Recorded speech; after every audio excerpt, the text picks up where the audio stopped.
this is the 32nd lecture of the course, MTH 204A, first section we recall that. And the last lecture we were talking about these two lemmas which we did not prove there. So, basically let me again remind you that we proved that when R is an UFD, then Rx is also an UFD. So, since this is an UFD, we would like to have an efficient method of factoring polynomials over R. So, in the last lecture we have seen that the linear factors can easily be found. Now, in order to look for the irreducible factors of higher degree, first we have to have some criteria to verify, to determine whether a given polynomial is irreducible or not. So, these are the sufficient these two lemmas provide basically they are little variants of each other. They provide some sufficient conditions to that which will ensure the irreducibility of the given polynomial f. In fact, in the last lecture by one example I have illustrated how this can be used. So, now let us come to the proof of these lemmas. So, as I already said that the proofs are along the same lines. So, I will simply give the proof for one. So, maybe this is slightly difficult. So, therefore, I should prove this. How to prove? Recall that also in the last lecture we said that is irreducibility in fx, that is that cannot be immediately replaced by Rx. So, it can be replaced by Rx if you further assume f to be primitive. Okay. So, suppose f is reducible, that is let us say gx times hx. So, that is inside this polynomial ring over a field. So, therefore, here we must have degree of gx and degree of hx. So, both have to be degree, both have to be of degree, both have to be non-constant. So, then so the thing next we should do is the following, that we would like to reduce both sides modulo this p. So, reducing modulo p, this is what we obtain. Okay. Now, what the leading, so the leading coefficient of f has to be the product of the leading coefficients of g and h. Okay. So, an must be product of the leading coefficients of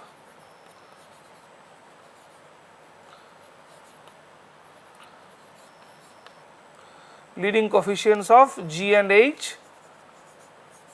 Okay.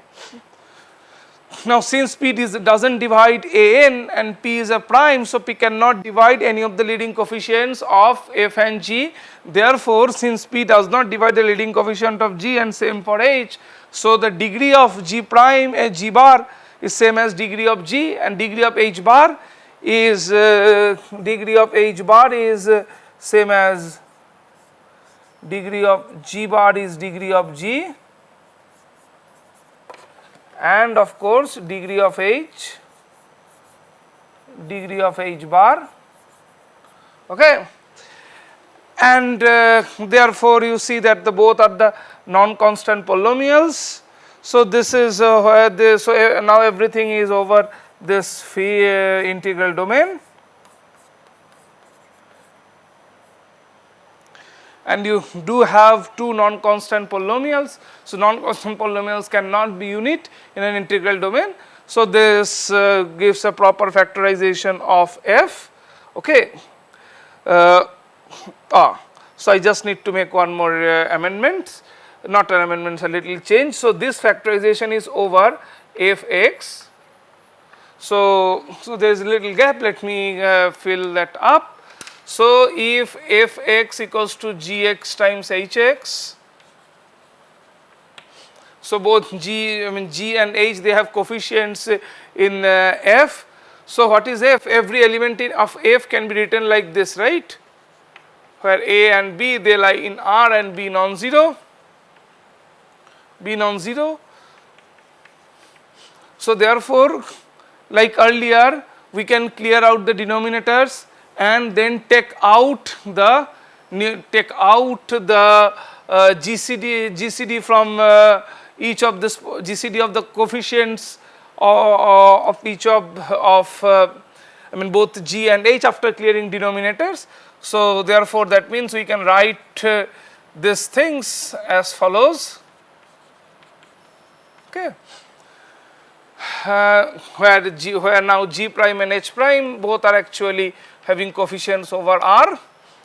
So we can also, cancelling the common irreducible factors, we can assume that they do not have any further irreducible factors in common, and from that we can by pushing B that side and using irreducibility of primes. So this, I mean, kind of argument we have used earlier, it will force that B is an unit. Okay. So the upshot is, from any such factorization over F, we can obtain a factorization where the degrees of both these factors do not change at all. We can have a factorization, a proper factorization with both the polynomials having degree over having degree at least 2 over Rx as well, right. So that is what we can always do. So this is what we have assumed. So here, like after doing this, we can assume that, so since from any factorization we can do this, so therefore safely we can assume the factorization that we are having here, the factorization is over Rx, and of course they have degree greater than 1. Okay. So the point is that immediately at the beginning you can't say that the factors will be from Rx, but then doing necessary very minor modifications, you can ensure that these are the non-constant polynomials over R, okay, and once that is there, you reduce modulo P and then you obtain a proper factorization. Okay. So as I said that this, I mean both these lemmas, they provide some sufficient conditions that ensure a given polynomial is given polynomial is irreducible, but certainly this condition is not necessary. The condition is not necessary.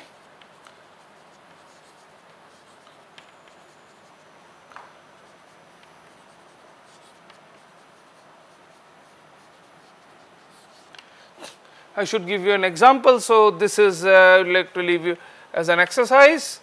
So maybe you should do some long manipulation perhaps. So this is there we have a polynomial x to the power 4 minus 10x square plus 1, it is a polynomial over z. Okay. So this is a polynomial. So show that this is reducible modulo every prime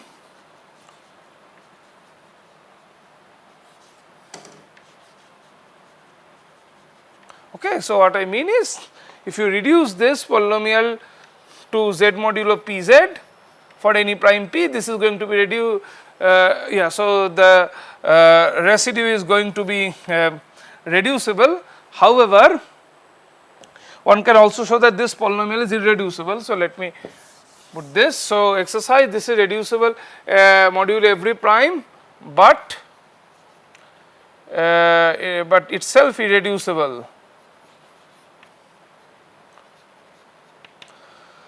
So thus we do have a polynomial, which is after reducing modulo p, it's always reducible, but the polynomial itself is irreducible. So therefore, the point that I want to make is, so after reduction, if we see that the residue is going to be reducible, from that we cannot actually ensure that the polynomial itself is going to be irreducible. That we cannot do. Okay. So this is just a sufficient condition. However, interestingly, we have an instance where the reducibility of the residue that also ensures that the given polynomial is irreducible. I would like to make, again let me repeat that first, I mean if the residue is reducible, then I cannot, and then from that I cannot say that the polynomial itself will be reducible, because this is an example where the polynomial is irreducible, but after reducing modulo p it is reducible. I mean after considering residue modulo p it is reducible. But interestingly, we do have a situation where the residue modulo some p is reducible, but however that can, in that situation, that can ensure the given polynomial is irreducible. So let me explain by an example. So please try to follow. So let us consider a polynomial something like x to the x cube plus 3x square plus 9x plus c plus 6. So this is a polynomial. If you now consider modulo 3, then what you obtain is x bar, right. So I am saying that in this situation the polynomial itself is going to be irreducible. So why? Because if it would be reducible, then one must have some proper factorization, right. So there should be some factorization of this kind, x square plus bx plus c. If this is the case, then you see that x cube plus you see that ab plus, so this is ab I mean x cube plus bx square. Okay, so let me first bx square, b plus ax square plus we should have the, so abx plus cx, ab plus cx plus ac. Okay, this is equals to this, and since modulo 3 this is going to be x cube, so that forces, so AC has to, that forces 3 must divide AC, 3 must divide AB plus C, and then 3 must divide B plus A. Okay. So now like try to observe the following, that if 3 divides A and C, then either 3 will divide A or 3 will divide C, 3 will divide A or 3 divide C. So let's take the situation 3 divides A. If 3 divides A, then certainly 3 will divide AC, AB, and that will force 3 also divides this C. So therefore in that case, since 3 divides A and 3 divides C as well, so A times C has to be divisible by 9, but what is AC?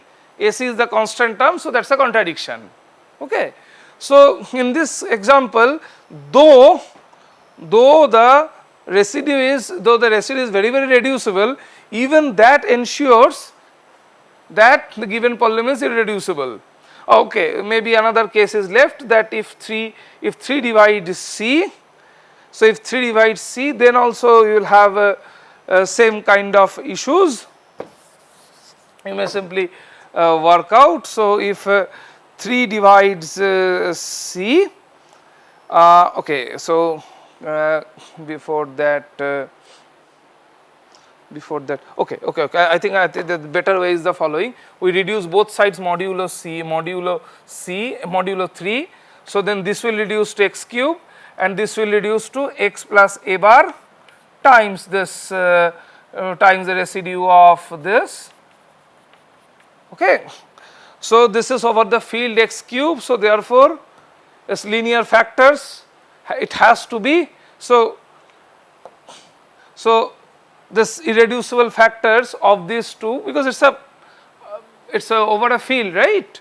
So irreducible factors, they all have to be, I mean some power of x, namely this has to be x itself, so that will force a bar is 0. So A has to be divisible by 3, and then we have once A is divisible by 3, then that forces finally a 3 divide C. Okay. So, here as I said, that is a situation where even the reducibility of the residue ensures that the given polynomial is irreducible. So, the principle at work here is called Eisenstein's criterion. Let me explain what is actually going on.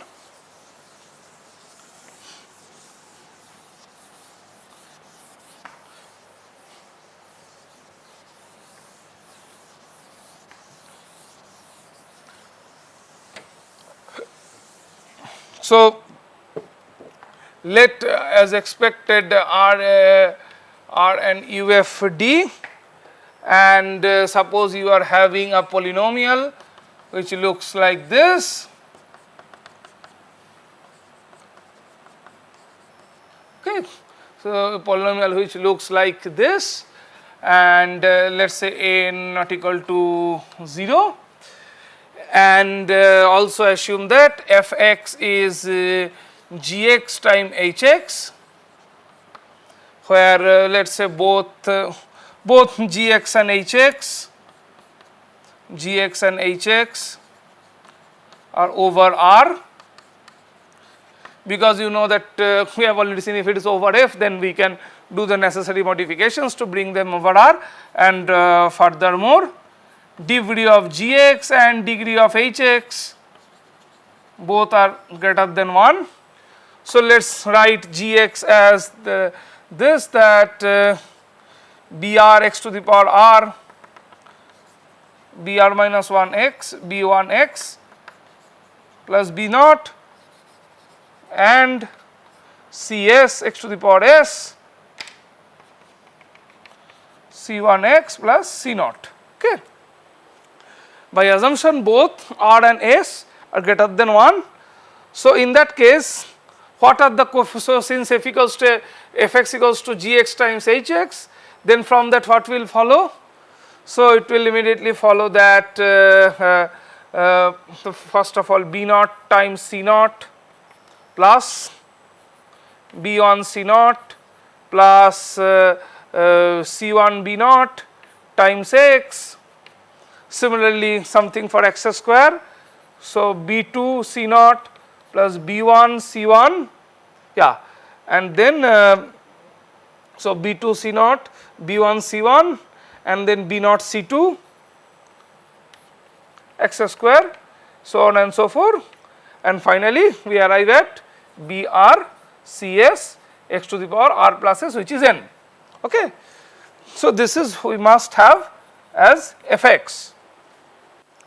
So, therefore, this should be equal to a naught, this should be equal to a1, this should be equal to a2, similarly this should be equal to n. Okay.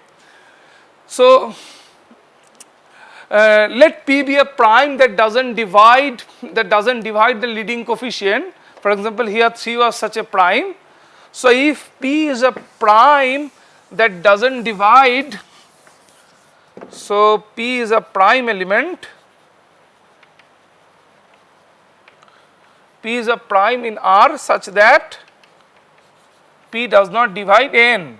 So, if p does not divide n, p cannot divide br or cs. Okay. This is what we have to, so p cannot divide br and p cannot divide br and cs. Alright. Now assume, so basically we are trying to, so whatever we have seen for seen in the case of this example, we are trying to understand what is going on, I mean in generality.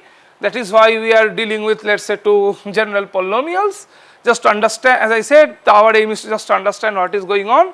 So the purpose is that as we have to typically do that, we do I mean we do this act of doing abstraction I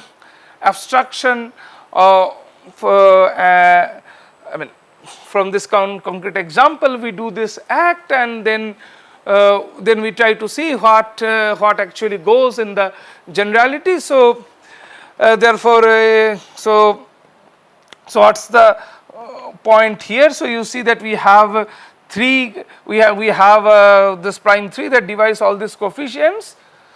So therefore here also we assume that let P divides A0 A1 up to n minus 1. Okay, let's assume that. So if that is the case, then you see P will divide B0 and C0,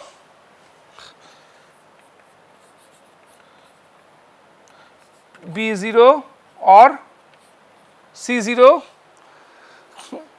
without any loss in generality. Assume that P divides B0, because by relabeling we can already do that. Once P divides B0, then you see that yeah, so P divides B0. So what did we see in the case of example? We saw that both the constant terms were divisible by that prime. So here also we would like to see the same. So P divides B0, we would like to see get P divides C0 as well. So if P does not divide C0, then what will happen is, so look here, P divides A1 by assumption. Now P divides this term, right, because P divides B0. So P has to divide this term, right, but P does not divide C0, so therefore it will force P will divide B1. Okay. Now come to this term P divides B0 B1 and the sum, so therefore P has to divide this as well, but P does not divide C0, so therefore that will force P divides B2 as well. We can proceed like this, and that will finally will arrive at the, so and for going further and further, since both R and S are greater than 1, which is I mean R and S are at least 1, therefore yeah, at least 1. So from that it will follow that P also divides Bn. So why? Because let us look at the coefficient of okay, so P does not divide Br, sorry. So let us look at the coefficient of Br, x to the power r in this product. Okay. So x to the power coefficient x to the power r will be Br times C0, then like x to the power r time Br minus 1 times C1, that is how it goes. Assuming that I have shown all Bi's are divisible by P till I is r minus 1, from that it will follow Br times C0. So the argument is exactly similar. Br times C0 is divisible by P, that will force P has to be divisible by Br, but that cannot happen, which is a contradiction. So the upshot is that if P does not divide C0, so the upshot is that P has to divide both B0 and C0, therefore which will force P square must divide this B0 times C0, which is actually A0. Okay. So this is what we will have. So now if it is assumed that P star cannot divide A, now if it is assumed that P star cannot divide A naught, so look here as well, we prove both A and C are divisible by 3, that will force AC, which is 6, has to be divisible by 9, but that is not there. So similarly, if we abstract things here, so therefore that force says that if P square does not divide A0, then we are going to have a contradiction.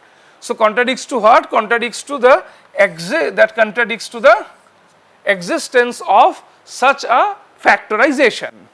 Okay, that factorization. Okay, So, let me simply write formally what we have obtained. So, thus we have actually proved one of the very important theorems, which is called Eisenstein Criterion.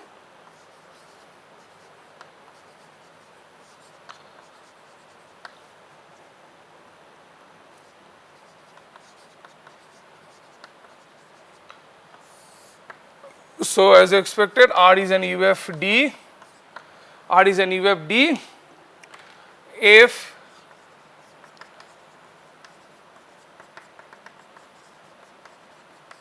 A naught, okay. Let P be a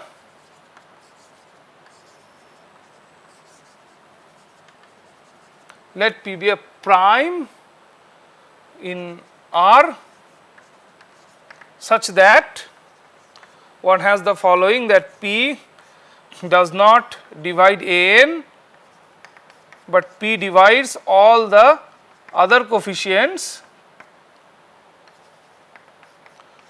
P square does not divide A naught. If on the coefficients we have certain things, then Fx is irreducible in Fx. Like earlier, here also without any difficulty you can give a counter example. For example, let us say 3 into x square plus 2x plus 2. So, this is clearly reducible in Zx. However, like for the prime 2, 2 does not divide 3, but 2 divides both the coefficients, but 2 square does not divide 2. So, we cannot simply jump into the conclusion that this will be reducible in Rx, okay. But of course, if furthermore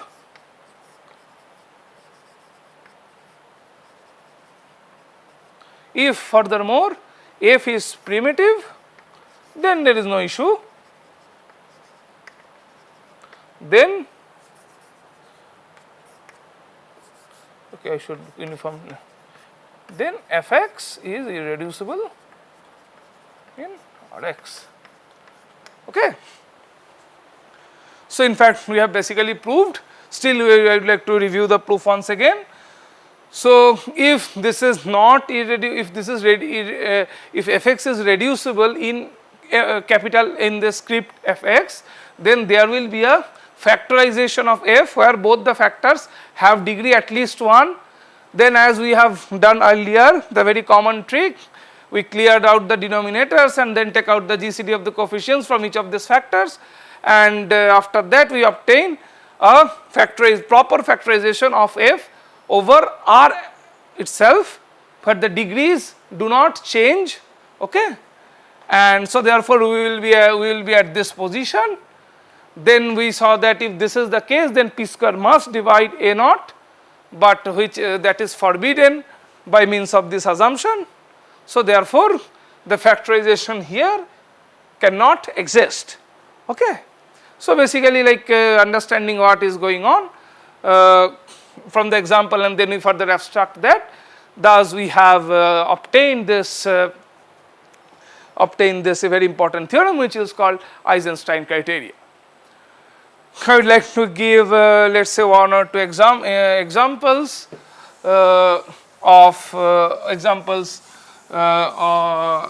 where using this criteria one can immediately see given polynomials are irreducible over this field Z module over the field yeah.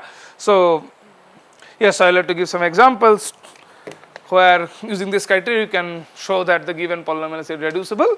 So, maybe for simplicity here I would like to I will consider all examples will be polynomials with integral coefficients. So, for example, you can take x to the power 7 plus 48 x minus 24. So, here it is quite clear that what is the prime is going to, the prime will be 3, and then similarly you can also take something like this. So, you see that you can construct plenty of such polynomials with these three conditions, okay, with integral coefficients you can take. So that will ensure the irreducibility 25x square plus 30x plus 20. You can construct many more such things. All these are over z, and then we also can see that for any prime p,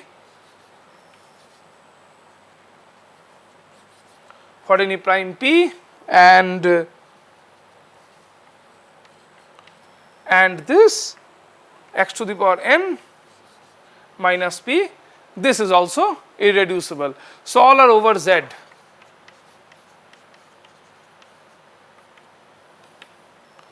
And then finally, which is actually an important one, cycloatomic polynomials. Here one has to do some work.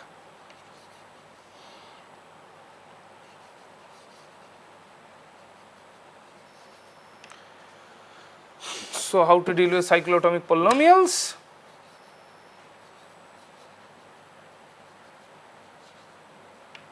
So what is a cycloatomic polynomial? So let me define that. Let P be a prime.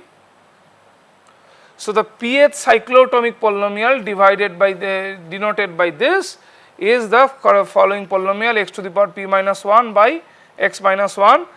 Though here it may look like that this is not a polynomial, is a rational function, but it is actually not the case, because x minus 1 divides x to the power p minus 1. So in fact the factor is x to the power p minus 1 plus to the power p minus 2 plus x plus 1. So the claim is this cycloatomic polynomial is irreducible. So here you see that the way things are there, you cannot directly apply Eisenstein Criterion, because all the coefficients are 1. For that we need to do this, we need to use this clever trick.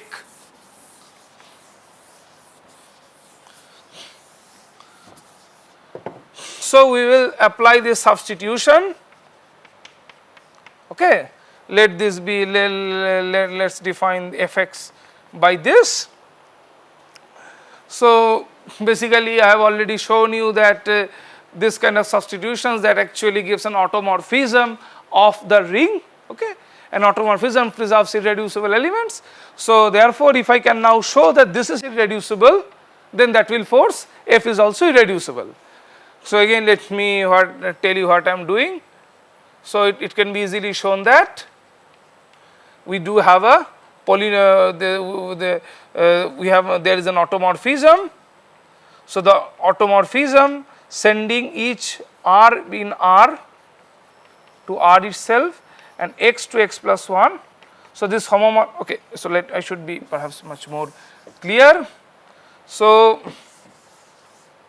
what you do is R to Rx, you have the very natural inclusion, and here you take x plus 1. So the substitute by the, you have the substitution homomorphism, which is a homomorphism from Rx to Rx. So this is the usual inclusion map, and here the chosen element is x plus 1. So this I can be extended to a homomorphism from Rx to Rx. It is an endomorphism that sends x to x plus 1. Okay. Similarly, you can have a reverse map that will show this substitution is actually a isomorphism of, as an automorphism of the ring. Okay. Now let us come to this point. So it suffices to show fx is irreducible, and this is exactly where we are going to apply Eisenstein Criteria. So what is what is that? So this is x plus 1 whole to the power p minus 1 divided by x. So now you simply use binomial formula. So binomial, what is binomial formula? X to the power p. So this is simply x to the power p plus, well, let me do it in this way, PCR x to the power p minus r, because x to the power p minus r, r from 0 to p, okay, and then we have minus 1 divided by x, and now you see that the last term here having r equal to p is going to be exactly 1. So, 1 will cancel out. So, therefore, what we will be having is so I should rather so once 1 cancel, you can take out x and so cancel that from both numerator and denominator as well, and thus you finally arrive at the situation that where you have x to the power p minus 1 of course, then pc1 x to the power p minus 2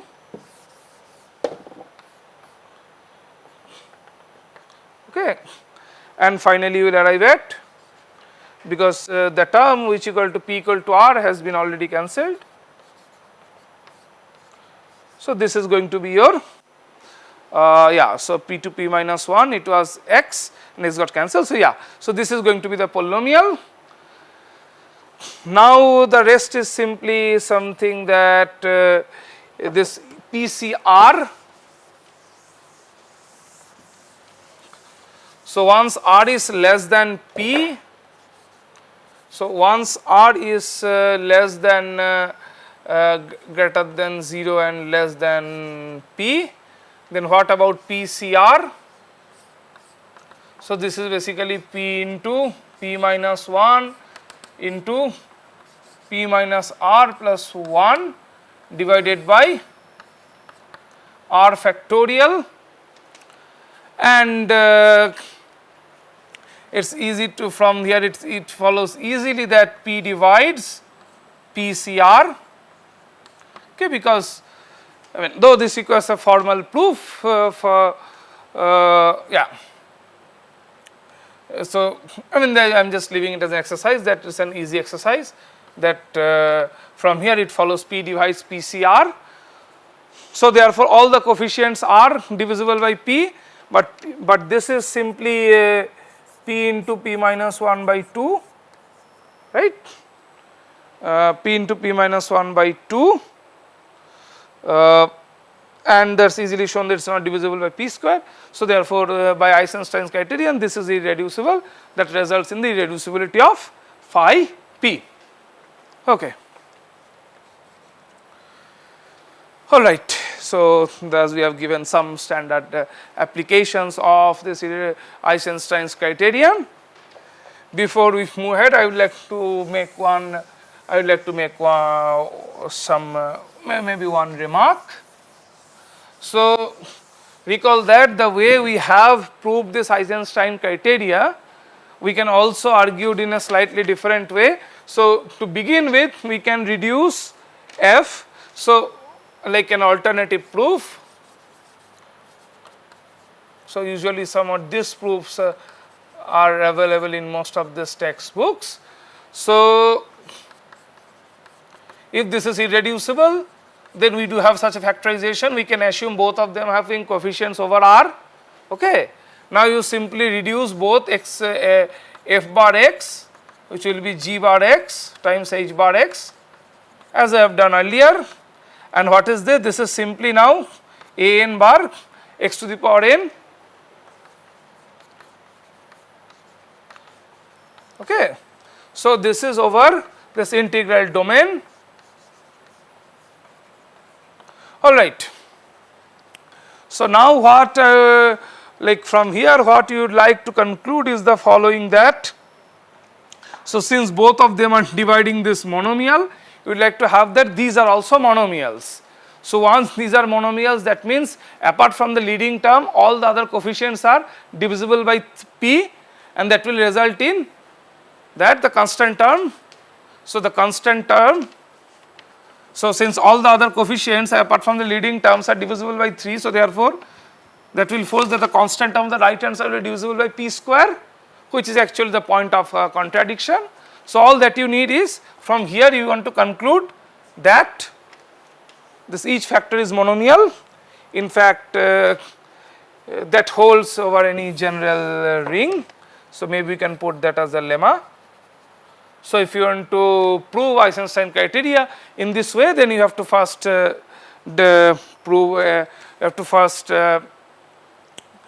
prove this lemma. So that simply says that R is an integral domain. Suppose R is an integral domain and fx is a non-constant polynomial.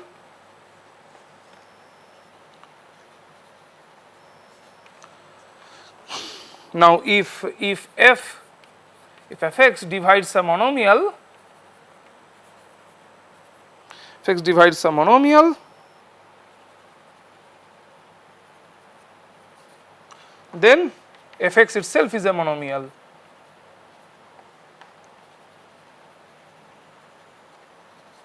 Okay, monomial means it has to be of this form, some a times x to the power r. Okay. All right. So the proof of this I would like to leave as an exercise. So proof is by induction on the degree of the monomial that it divides. So by induction, hence I would like to leave it as an exercise. Okay, just a same routine induction proof. But the point here is that if R is not an integral domain, then this may not be true. One example is the following, that maybe I can give it here. So for example, you can take z modulo 4z and there you consider this polynomial x plus 2. Okay. So what is the square of x plus 2 here? It is simply x square. So you see that this x plus 2 monomial that divides this x plus 2 is a linear polynomial which is not a monomial that divides x square. However, x plus 2 is certainly not a, as I said, it is not a monomial. So the thing is that if so if this the R is not an integral domain, then certainly this is false. Okay, now so I am almost done with this business of factoring polynomials, over an UFD. So I would just like to say one more thing and then move on to something else. So like as I said that my aim was to have efficient methods for factoring integer polynomial, factoring polynomials over some UFD, and of course we have to have some efficient criteria that will ensure certain polynomials are irreducible. So that is what so in that direction these are the results that we have proved. Now I would like to say one more thing. Maybe I should leave that as an exercise because these are quite routine things. So the point of this exercise is that if the polynomial, if the polynomial f is having degree smaller, let us say not exceeding 3, then it is not actually difficult to determine whether that is irreducible or not. So for example, consider the special case, let us say something over Cx, a cubic polynomial. So cubic polynomial, well over R you take a cubic polynomial. If this is reducible, then there should be some linear factor and that will result in a real root of that polynomial, right. So cubic polynomial is irreducible if and only if it does not have a real root. So now what we are going to do is just the generalization of this. So here we just take a commutative ring. So as I said, the point is that like as when the degree of f is smaller, then then we can without much difficulty we can show the given polynomial is irreducible by checking its roots inside the ring. Okay, inside this commutative ring, and fx be a non-constant monic polynomial with degree less or equal to 3, then fx is irreducible in Rx, of course, because R is just a commutative ring, then Fx does not have a root in R. Okay. So, this indeed shows that checking whether a 3-degree whether a polynomial degree less or equal to 3 is irreducible, that is not at all a difficult task. But however, the same is not, well, I will give an example. So, this is what we are going to have here, and this monic condition is actually severe, because like, let me put that note, this part is false if x is not monic, if Fx is not monic.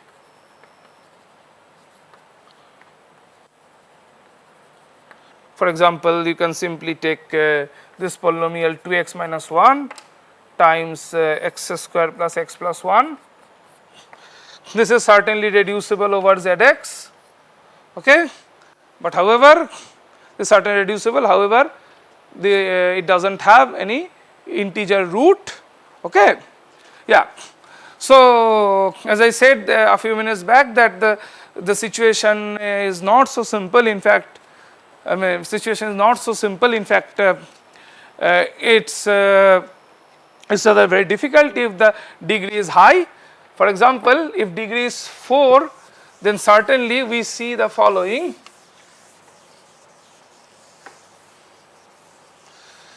So, as I want to say that this the degree is high, then this statement is invalid. So, let us take an example. Okay, also I should put this as a remark as well. The statement is invalid.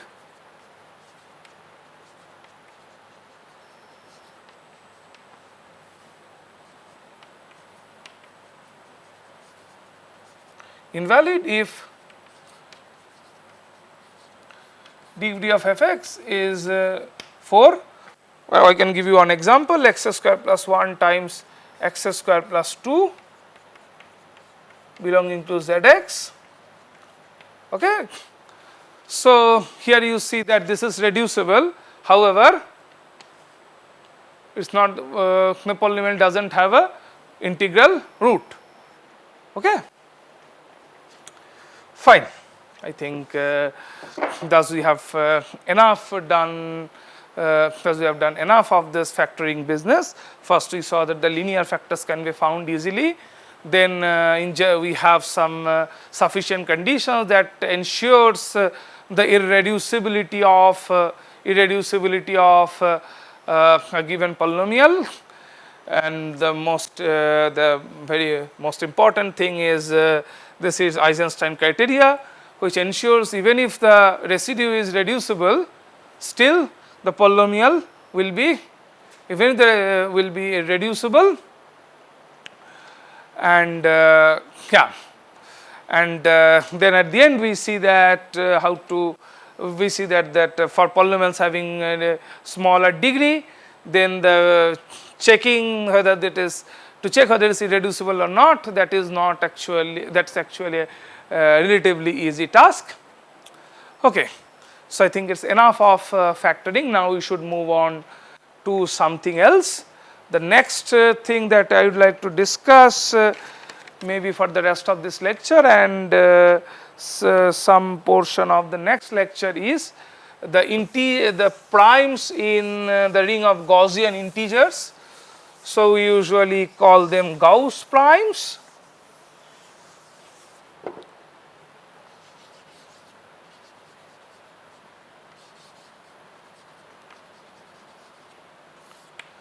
So, recall that we are talking about Zi, which is it's called ring of Gaussian integers. Okay, ring of Gaussian integers. So, it is a Euclidean domain. Here therefore PID and hence UFD. So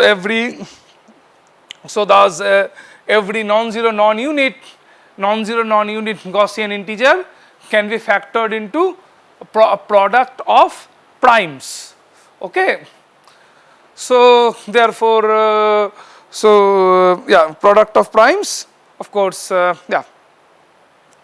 therefore it's interesting to find out. So this is just made of the set of integers, namely z.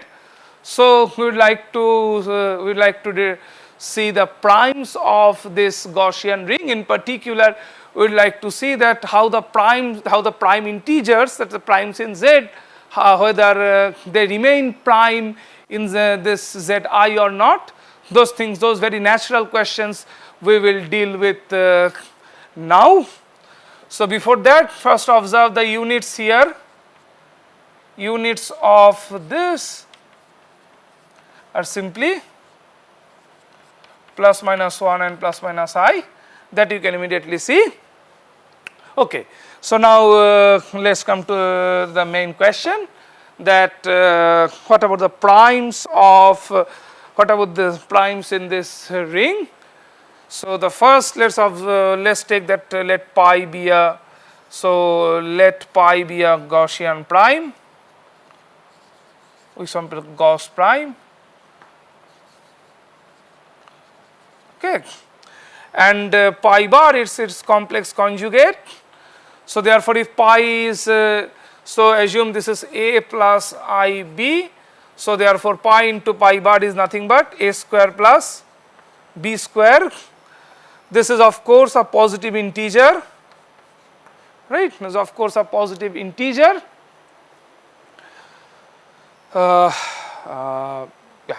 Positive integer. So therefore, we can write that as a product of primes p1, p2, pk. These are prime integers. So this factorization is inside z. So factorization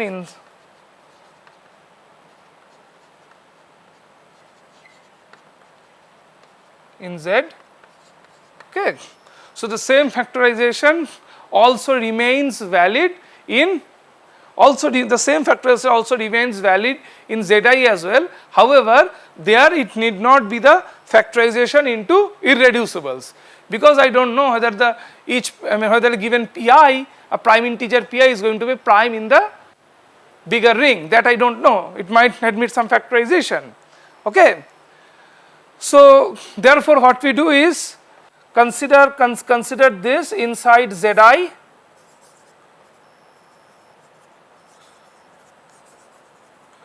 In zi, consider this inside zi. So then what we will do is we will try to factorize each pi into irreducibles inside zi to obtain a factorization of this positive integer inside zi into, of course, irreducibles. So again let me repeat. Now inside zi I will be factoring each and every pi whenever they admit proper factorizations. So factoring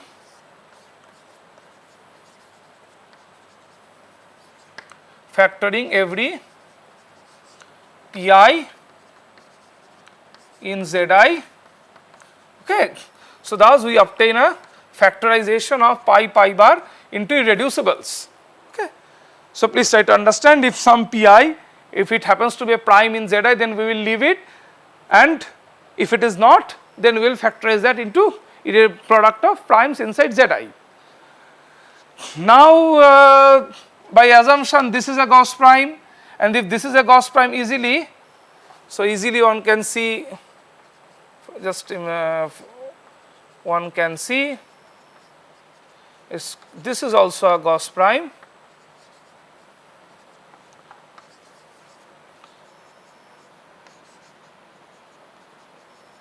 Okay, this is also a Gauss prime.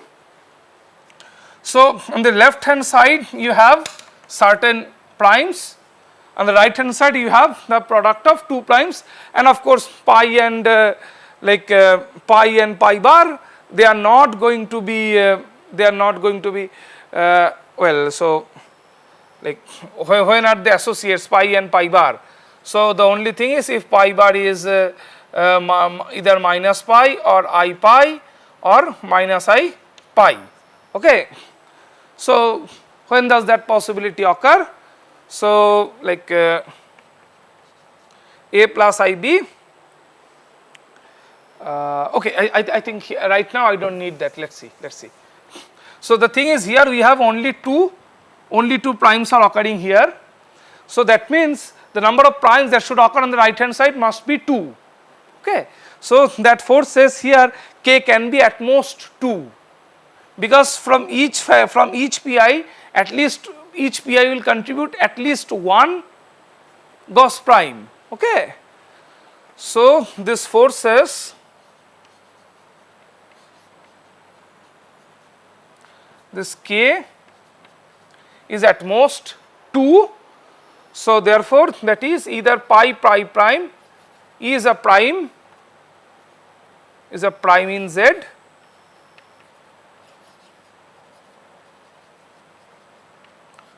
or pi prime is the product of 2 primes, prime integers of course, primes in Z. Then next what?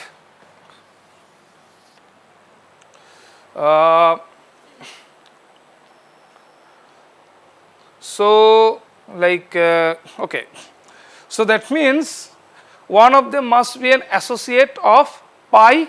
Okay. So therefore let P1 is the associate of pi. So that means P1 will be either pi or minus pi or I pi or minus I pi.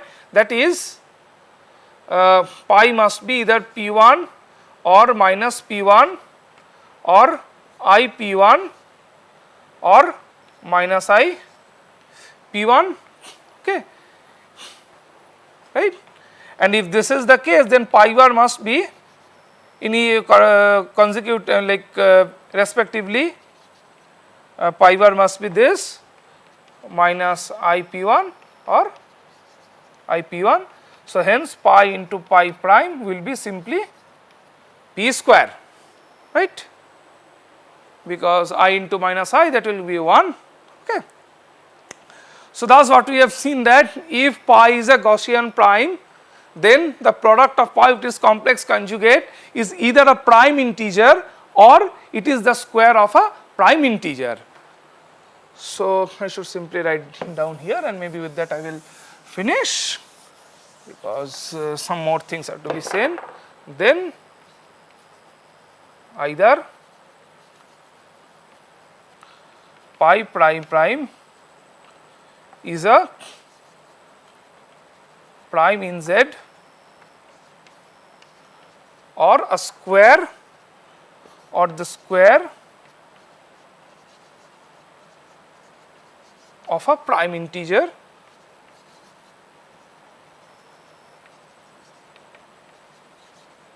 Okay. The next question that we will try to deal with is, if P is a prime,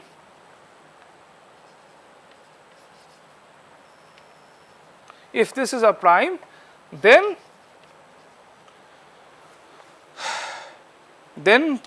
so the natural question is, so if this is a prime, then is it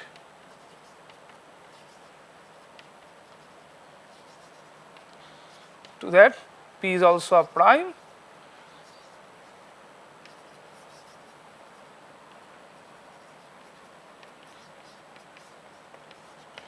Right.